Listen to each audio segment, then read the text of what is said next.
اختیار ایک فرد کے ہاتھ میں ہوتا ہے اور دنیا پر بادشاہت بہت دیر تک موجود رہی. پھر جب بادشاہت کو مسلمانوں نے اپنی مذہبی سیاست کے رنگ میں رنگ دیا اور مسلمانوں کے مذہبی اثرات معاشرے پر مرتب ہونے شروع ہو گئے اور اسلام کا حقیقی تصور لوگوں کے سامنے آ گیا، تو اس وقت ایوان عیسائیت اور ایوان یہودیت میں ایک زلزلہ برپا ہو گیا. طویل جد و جہد کی داستان ہے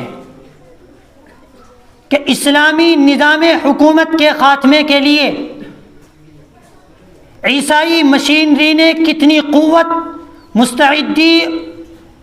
اور تسلسل کے ساتھ کام کیا ہے، یہ تاریخ پڑھنے سے تعلق رکھتی ہے. لیکن بہرکیف مسلمانوں کی حکومت کا بھی خاتمہ ہو گیا. اب حکومتیں ایک نیا روپ دھار کر عوام کے سامنے آئیں اور انہوں نے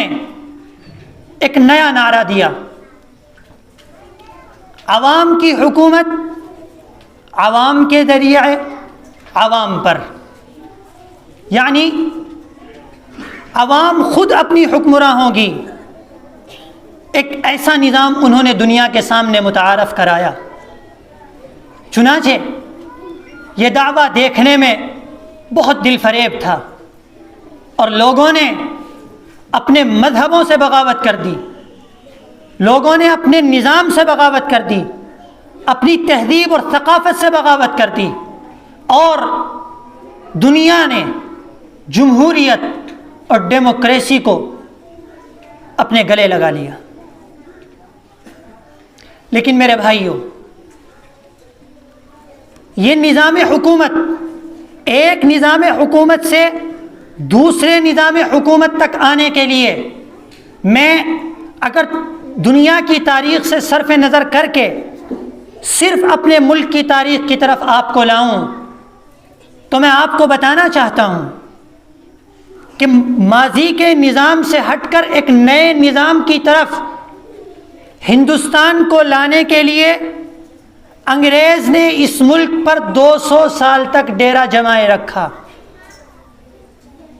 آج یہ بات اچنبھے کی ہوگی کہ تاریخ آزادی کے تو صرف 100 سال ہیں، لیکن میں کہتا ہوں کہ تاریخ کے ساتھ ناانصافی ہے. ہندوستان کی تاریخ آزادی تقریباً 200 سال پر محیط ہے. بہرکیف صرف ایک نظام کو بدل کر دوسرا نظام پیش کرنے کے لیے عیسائی مشینری ہندوستان میں 200 سال تک ڈیرے ڈالے رکھے رہی اور جب اس کو یقین آ گیا کہ اب عوام کے دلوں میں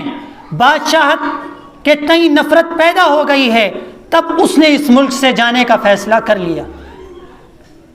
لیکن بہرکیف ہمیں اس طویل جد و جہد کے نتیجے میں، جس کو ہم انگریز سے آزادی کی جد و جہد کہتے ہیں، اس کے نتیجے میں ہمیں جو آزادی حاصل ہوئی، ہم ہر سال 15 اگست کے موقع پر جمع ہو کر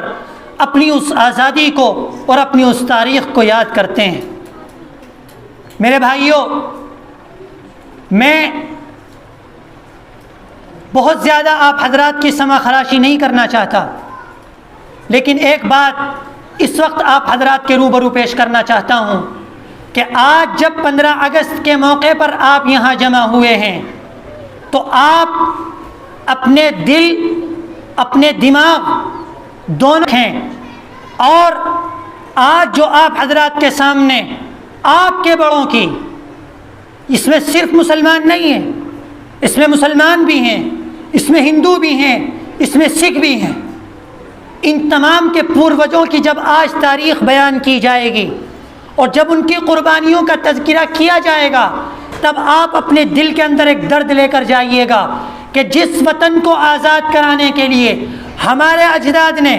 ہمارے بڑوں نے نہ اپنی جوانی کو دیکھا، نہ اپنے بچوں کو دیکھا، نہ اپنی بیویوں کو دیکھا، نہ اپنے ماں باپ کی پرواہ کی، کسی چیز کی پرواہ نہیں کی، کبھی انہوں نے جیلوں کو آباد کیا، کبھی انہوں نے پھانسی کے پھندوں کو چوما، کبھی انہوں نے ہندوستان کی سرزمین سے باہر جا کر مالٹا کے جزیرے کو آباد کیا۔ آخر وہ آزادی ہے کیا چیز؟ اور جب وہ آزادی حاصل ہو گئی تو حاصل ہونے کے بعد ہم نے اس کے اپنے دل کے اندر یہ پیغام لے کر جائیے گا، اپنے ذہن کے اندر اس پیغام کو بٹھا کر جائیے گا، اور اپنی نسل آئندہ کے لیے اس پیغام کو زندہ کر کے جائیے گا کہ میرے بچوں، ہمارے اجداد نے جس آزادی کے لیے قربانیاں دی ہیں، تم اس آزادی کو ختم مت ہونے دینا، اور خود تمہاری ذمہ داری ہے کہ اگر حالات آن پڑیں تو اپنی اس آزادی کو ختم مت ہونے دینا۔ کہ انسان مادر ذات پیدا ہوا ہے، دنیا کی کسی طاقت کو حق نہیں ہے کہ وہ اس کو غلام بنائے، خواہ اس میں مسلمان ہو، خواہ اس میں ہندو ہو، خواہ اس میں سکھ ہو، خواہ عیسائی ہو، دنیا کی کوئی قوم یہ حق نہیں رکھتی کہ انسان ماں کے پیٹ سے آزاد پیدا ہونے والے انسان کو غلام بنایا جا سکے۔ حاضرین محترم، 15 اگست 1947 کا یہ وہ اہم ترین پیغام ہے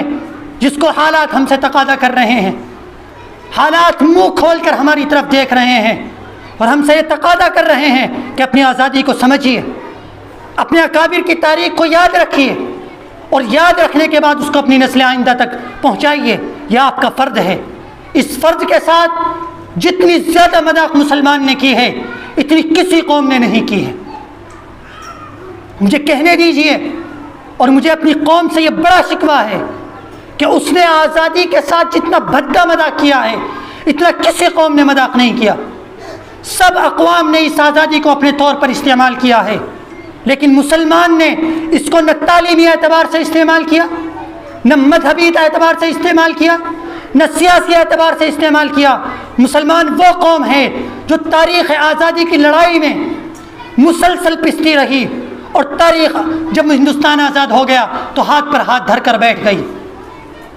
اپنے دلوں کے اندر اپنی تاریخ کو زندہ کیجیے اور اپنی نسل آئندہ تک اس کو پہنچانے کی فکر کیجیے۔ حاضرین، پروگرام انشاءاللہ العزیز دیر تک چلے گا۔ آپ حضرات سے مجھے یہ امید ہے کہ آپ حضرات شروع سے لے کر اخیر تک ہمارا ساتھ دیں گے، اور آپ کا یہ ساتھ دینا اس مدرسے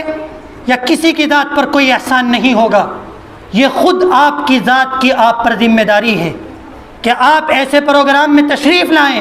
اور تشریف لانے کے بعد اخیر تک جم کر بیٹھے رہیں، تاکہ ان پروگراموں سے آپ کو کچھ حاصل ہو سکے،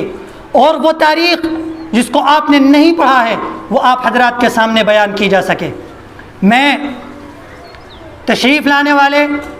تمام مہمانان کرام کا اپنی طرف سے، اس مدرسے کی طرف سے اور ان کے ناظم کی طرف سے تہہ دل سے استقبال کرتا ہوں، ان کا خیر مقدم کرتا ہوں، اہلا و سہلا ان کو کہتا ہوں، اور امید رکھتا ہوں کہ جس طرح وہ آج تشریف لائے ہیں بار بار اس ادارے کو اپنی تشریف آوری سے رونق بخشتے رہیں گے۔ حاضرین محترم، ہم وہ قوم ہیں جو قرآن اور سیرت پر یقین رکھتی ہیں، اور ہمارے تمام مذہبی اور غیر مذہبی تمام پروگرام کا آغاز رب کائنات کے قرآن سے کیا جاتا ہے۔ اس لیے